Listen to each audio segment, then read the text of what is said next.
बहुत दिनों पुरानी बात है। समंदर किनारे सुंदरबन नाम का एक बहुत बड़ा और घना जंगल था। उस जंगल में वनराज नाम का एक दयालु शेर राज करता था।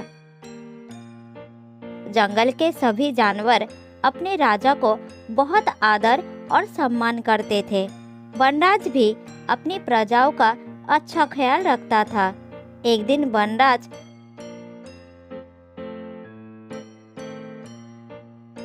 जंगल में घूम रहा था। तभी अचानक तेज बारिश शुरू हो गई।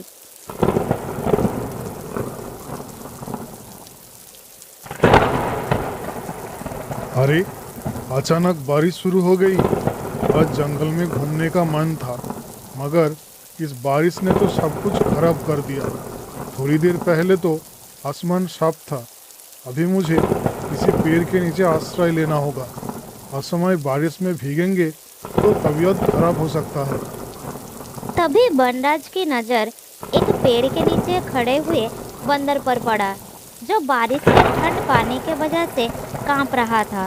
तब वनराज उस पेड़ के पास गया और बोला,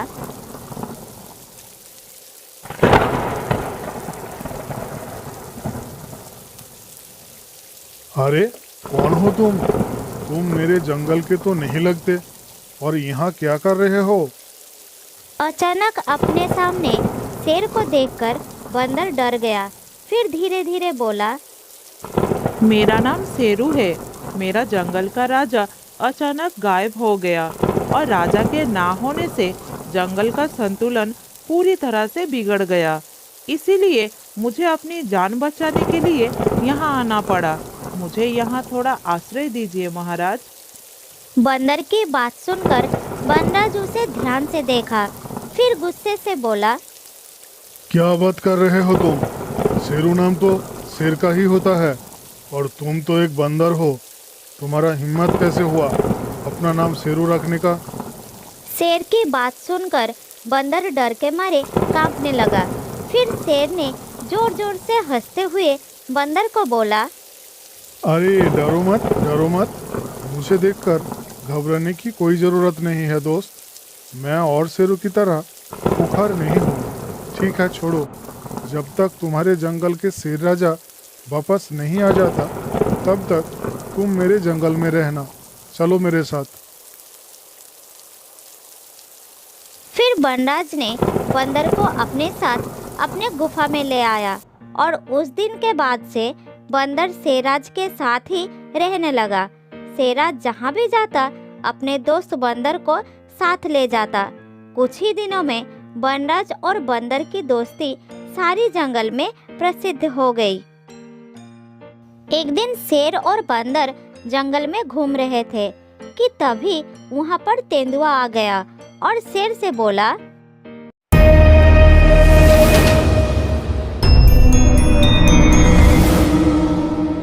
कैसे है महाराज? सब कुछ ठीक तो है ना? मैं तो बिल्कुल ठीक हूँ और तंदुरुस्त हूँ। तुम बताओ, तुम यहाँ क्या कर रहे हो? महाराज, सारे जंगल में आपकी और बंदर की दोस्ती के चर्चे हो रहे हैं। इतिहास में शेर और बंदर की दोस्ती के बारे में कभी नहीं सुना गया है। क्या आपको नहीं लगता कि आपकी और बंदर की दोस्ती आपके ही प्रजाति पर सवाल खड़ा कर देगी? रुको तेंदुआ, मुझे इतिहास के बारे में तो पता नहीं। मैं बस इतना जानता हूँ कि बंदर मेरा बहुत अच्छा दोस्त है। अब तुम यहाँ से जाओ और अपना काम करो। अपमानित होकर तेंदुआ वहाँ से चला आया और वह सियार के पास गया। इस बेवकूफ़ राजा ने तो शेर की प्रजाति का नाम ही खराब कर दिया है।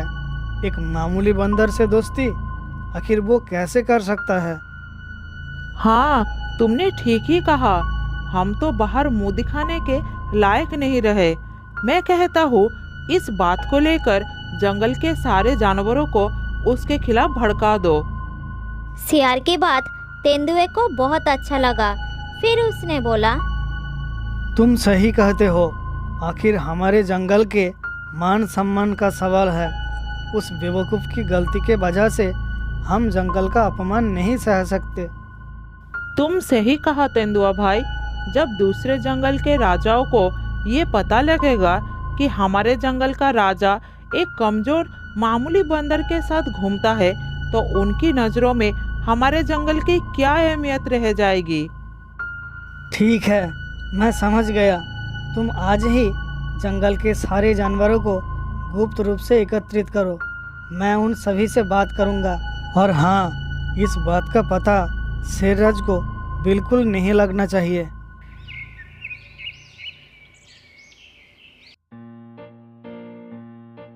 सियार ने तेंदुए की बात मानकर अगले दिन ही जंगल के सारे जानवरों को एकजुट किया। फिर तेंदुआ सभी जानवरों के ओर देखकर बोला, प्यारे जंगलवासियों, अब सब जानते हैं कि हमारे जंगल के राजा का दिमाग खराब हो गया है। वो एक मामूली बंदर से दोस्ती कर बैठा है। ये बात हमारे जंगल के लिए अपमानजनक और घातक भी है। अगर हम सब इसके खिलाफ कोई आवाज़ नहीं उठाई तो हम कहीं पर भी मुंह दिखाने के लायक नहीं रहेंगे। तेंदुए की बात सुनकर वहाँ खड़े हाथी तेंदुए से बोलता है, तेंदुआ भाई, जंगल का राजा अगर बंदर से दोस्ती करता है तो उसमें तुम्हें क्या समस्या है? दोस्ती तो किसी से भी हो सकता है। आपकी सोच को क्या हो गया हाथी दादा? शेर एक मामूली बंदर से कैसे दोस्ती कर सकता है? शेर का खौफ जंगल में होना चाहिए, मगर जिस तरह से दोनों घूम रहे हैं उससे उसका खौफ खत्म हो जाएगा और दूसरे जंगल के शेर को इस जंगल में आक्रमण करने का वजह मिल जाएगा। तब हम सबको इस जंगल को छोड़कर चले जाना पड़ेगा। बात तो तुम ठीक ही बोल रहे हो, लेकिन अब हमें क्या करना चाहिए, तुम ही बताओ। तुम सबको एकजुट होकर मेरा साथ देना चाहिए और मुझे राजा घोषित करना चाहिए। मैं भी शेर से कम नहीं हूँ। तेंदुआ भी शेर की तरह घातक और बुद्धिमान होते हैं और मैं तो शेर से भी बहुत तेज हूँ। तेंदुए की बात सुनकर लगभग सभी जानवर सहमत हो गए, लेकिन हाथी इस बात को नहीं मान सका। फिर वो गुस्सा होकर वहाँ से सीधा वनराज के पास चला गया और बोला, महाराज, आप यहाँ से चले जाइए, आप बहुत मुसीबत में पड़ सकते हैं। हाथी की बात सुनकर शेरराज ने आश्चर्य होकर बोला, हाथी भाई, तुम ऐसा क्यों बोल रहे हो? ये जंगल मेरा है और मैं अपना जंगल छोड़कर क्यों जाऊं? तुम इतने घबराए हुए क्यों हो? क्या देखकर आए हो तुम? हाथी शेरराज को सारी घटना खुलकर बताता है। महाराज, उस दुष्ट तेंदुए ने जंगल के सारे जानवरों को आपके खिलाफ कर दिया है और वो कुछ ही देर में एकजुट होकर यहाँ आते होंगे। आप अकेले सारे प्राणियों का मुकाबला नहीं कर सकते, इसीलिए मैं कह रहा हूँ, आप यहाँ से चले जाइए। ये सब बातें सुनकर बंदर दुखी मन से उदास होते हुए अपने दोस्त शेर से बोला, दोस्त, ये सब मेरी वजह से ही हो रहा है। अगर मैं आपका दोस्त नहीं होता तो ये सब नहीं होता। आपको जंगल छोड़ने का जरूरत नहीं है महाराज। मैं खुद इस जंगल को छोड़कर चला जाता हूँ। आपको इस जंगल की जरूरत है। नहीं मेरे दोस्त, मैं इस जंगल का राजा हूँ। भले ही जंगल के सभी प्राणी मेरे खिलाफ एकजुट हो जाए, मगर वो शायद नहीं जानते कि शेर जब दहाड़ता है तो वो सब पर भारी पड़ता है। उनके आने से पहले ही मैं उनके पास पहुंच जाता हूँ। तुम दोनों मेरे साथ चलो। ये कहकर वनराज बंदर और हाथी को साथ लेकर उस जगह पर पहुंचा जहां जंगल के सारे जानवर एकजुट थे। फिर शेरराज ने सारे जानवरों की ओर देखकर बोला, आखिर शेरू बंदर से मेरी दोस्ती को लेकर तुम सबकी क्या समस्या है? क्या एक शेर एक बंदर से दोस्ती नहीं कर सकता? शेर की बात सुनकर एक भी प्राणी कोई जवाब नहीं दिया।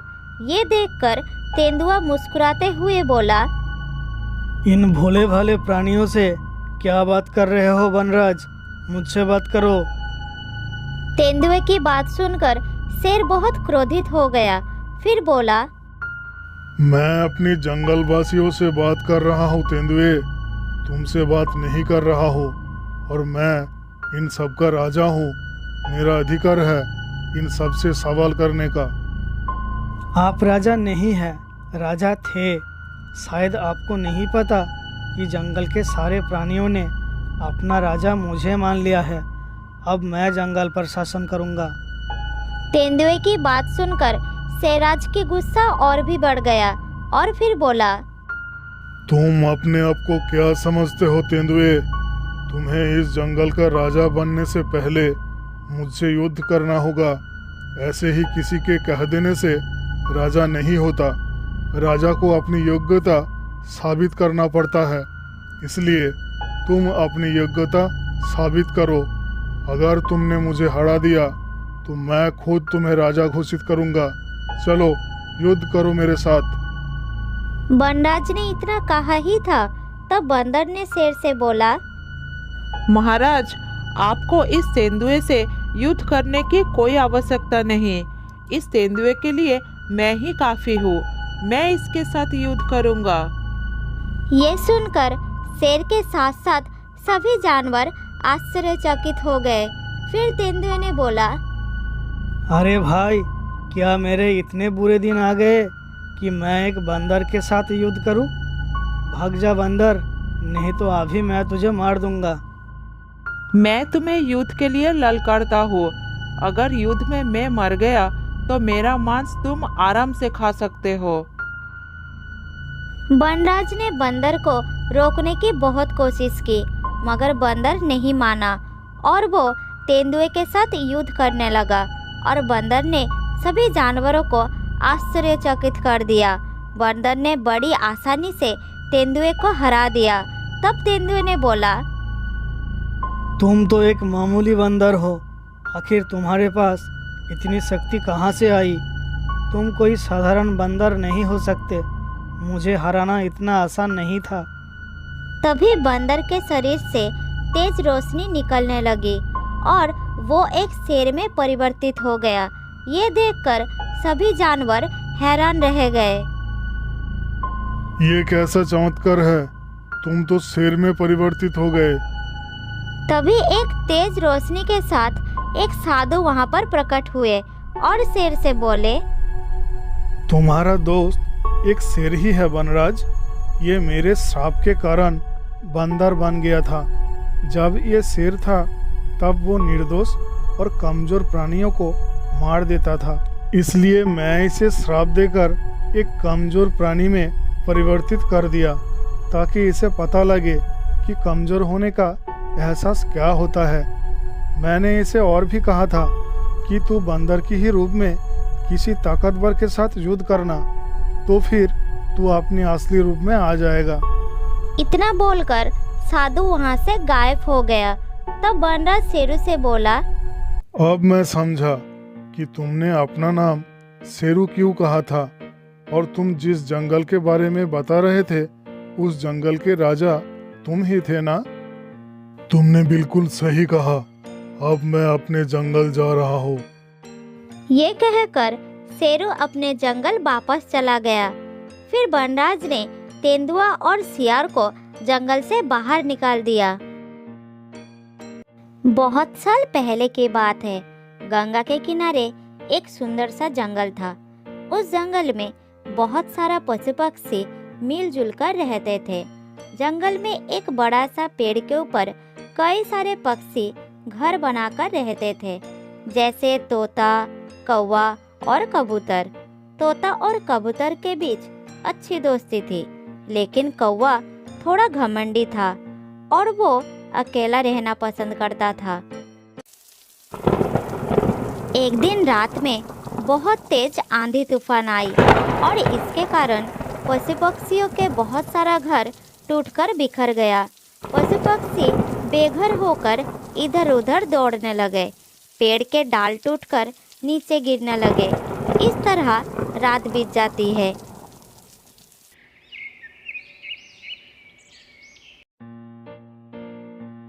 सुबह होने के बाद देखा गया कि जंगल का काफी नुकसान हो गया है। इधर एक बंदर पक्षियों की खबर लेने वहां आता है। अरे कौवा भाई, तोता भाई, कहाँ हो तुम लोग? कहीं ऐसा तो नहीं कि आंधी के साथ तुम लोग भी उड़ गए?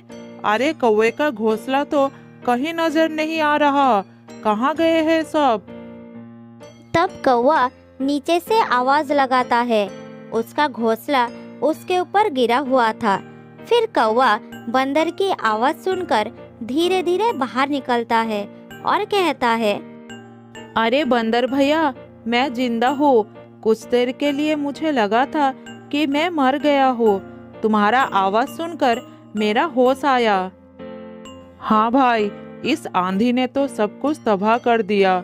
मुझे तो लगा था कि तुम भी इस आंधी में उड़ गए होंगे, इसलिए खबर लेने आया हूँ तुम्हारा।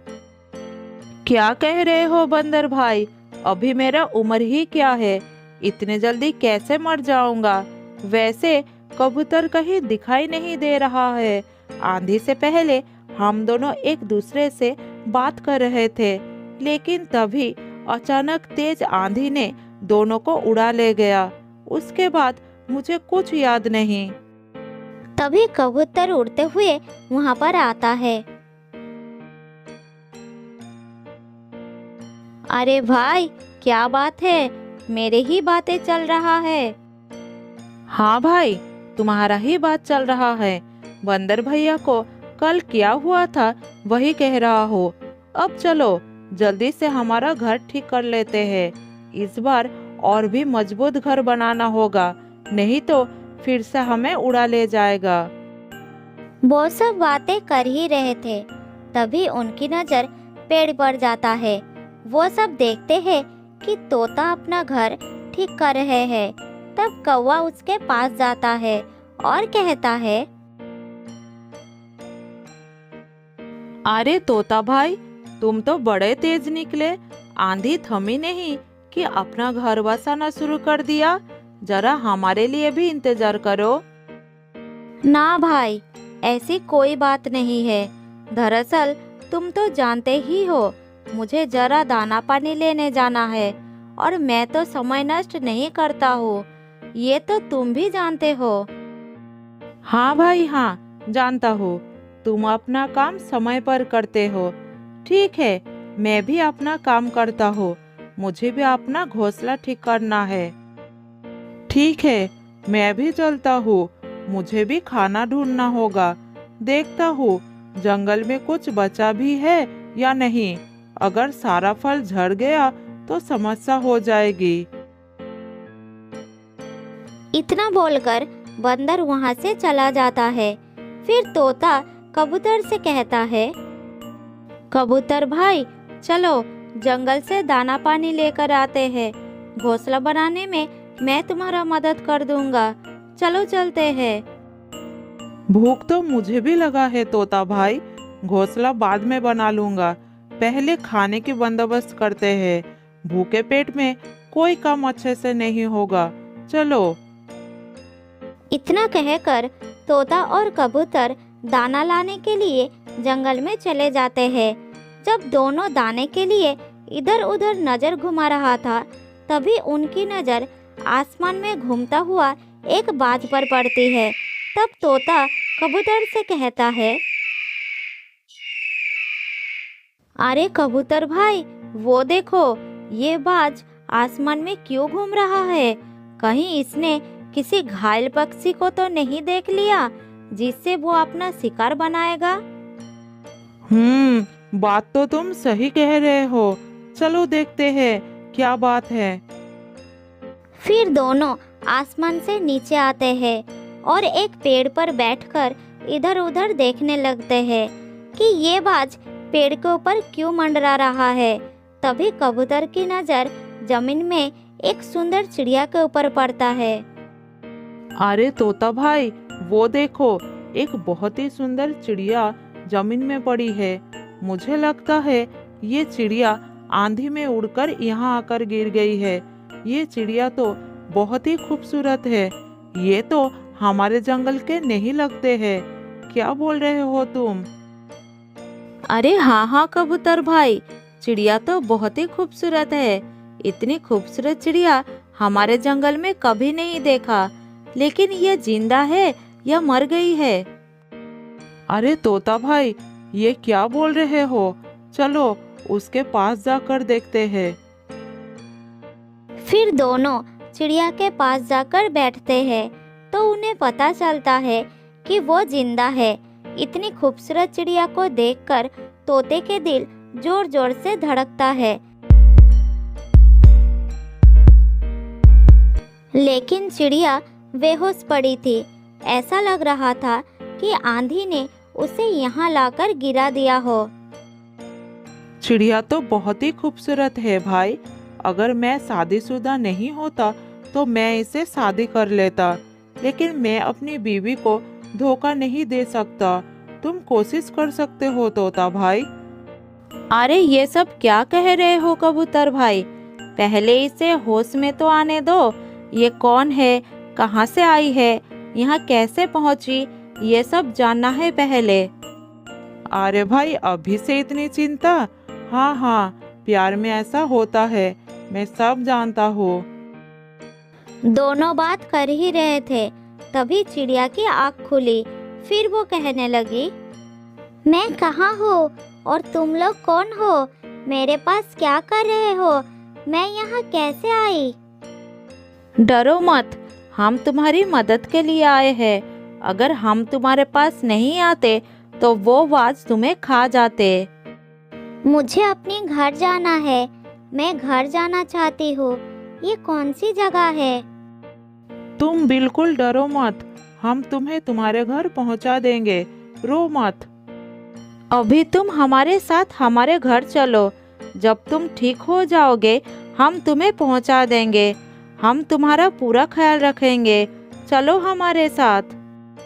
लेकिन मैं तुम लोगों पर कैसे विश्वास कर लूँ? नहीं नहीं, मैं खुद चली जाऊंगी। लेकिन ये कौन सी जगह है? मेरे घर किस तरफ है? मुझे कुछ याद नहीं आ रही। फिर तोता और कबूतर ने चिड़िया को समझा बुझाकर अपने घर ले आते हैं। वो चिड़िया इतनी खूबसूरत थी कि सभी पक्षी उसे घूर घूर कर देख रहे थे। ये बात जब कौवे को पता चलता है कि तोता के घर में एक विदेशी खूबसूरत चिड़िया आई है, तब वो तुरंत तोते के घर पहुंचता है। कैसी हो तुम? मेरा नाम कालू है। तुम बहुत ही खूबसूरत हो। चलो मेरे साथ। अरे कालू, भाग यहाँ से। इसकी जिम्मेदारी हमारी है। जब तक इसके घर वाले ना आ जाए ये हमारे घर में ही रहेगी। तू चले जा यहाँ से। हाँ हाँ, जाता हूँ। मेरे साथ इस तरह से बात मत कर, ठीक है? मेरा भी इस जंगल में बहुत इज्जत है। अभी मैं जा रहा हूँ, लेकिन मैं तुझे देख लूँगा। ये चिड़िया तो बहुत ही खूबसूरत है। इसे तो मैं अपना बनाकर ही रहूँगा। लेकिन जब तक ये तोता और कबूतर इसके पास है तब तक मैं कुछ नहीं कर पाऊँगा। इन दोनों का इलाज तो मुझे करना ही पड़ेगा, लेकिन कैसे? मुझे कुछ सोचना होगा। अरे कालू, किस सोच में डूबा है तू?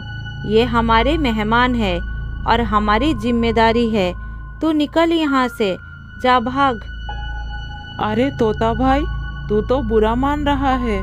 मैं तो सिर्फ चिड़िया को देखने आया था कि आखिर विदेशी चिड़िया कैसे होते हैं, लेकिन ये तो बहुत खूबसूरत है।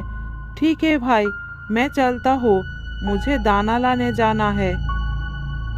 इतना कहकर कौवा वहाँ से चला जाता है। लेकिन कुछ समय बाद वो अपना दोस्त बंदर को लेकर वापस आता है और डरे हुए आवाज में कहता है, अरे तोता, कबूतर भाई, जंगल में आग लग गया है। जल्दी बाहर आओ।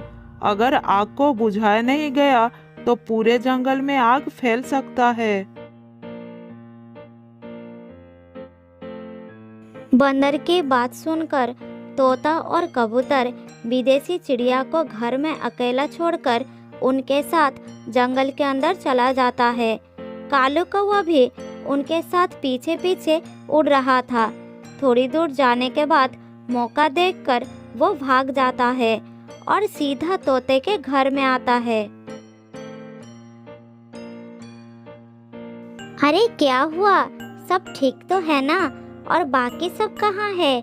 और तुम इतनी जल्दी लौट आए, आग बुझ गई क्या? आग तो पूरे जंगल में अब लगेगी। चलो मेरे साथ, मैं तुम्हें लेने आया हूँ। लेकिन मैं तुम्हारे साथ क्यों जाऊँ? वो सब कहाँ है? तुम अकेले क्यों आए हो?